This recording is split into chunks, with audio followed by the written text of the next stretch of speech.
Sementara itu, Saudara, Kantor Layanan Bank Indonesia Perwakilan Aceh mulai memberlakukan pemindaian suhu tubuh bagi nasabah yang ingin bertransaksi maupun melakukan penukaran uang rusak atau lusuh Kamis pagi.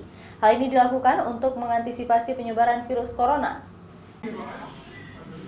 Untuk mengantisipasi menyebarnya virus corona di Aceh, Kantor Layanan Bank Indonesia Perwakilan Aceh mulai memberlakukan pemindaian suhu tubuh bagi nasabah yang ingin bertransaksi maupun melakukan penukaran uang rusak atau lusuh Kamis pagi.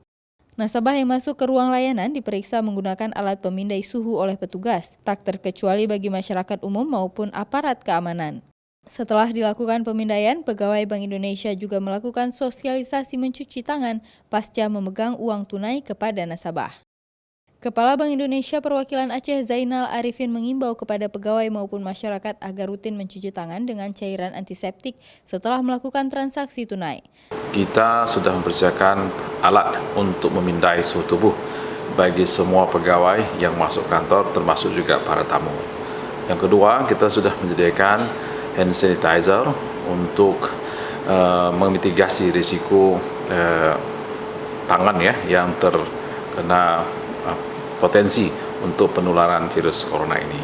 Selain itu, Zainal juga mengajak warga untuk beralih menggunakan transaksi non-tunai yang dinilai lebih aman, lebih efisien, dan meminimalisir beredarnya uang palsu. Sejauh ini, belum ada nasabah yang terdeteksi memiliki suhu tubuh tinggi. Namun upaya pemindaian nasabah terus dilakukan karena mengikuti anjuran pemerintah setempat. Nova Misdayanti, Kompas TV, Banda Aceh.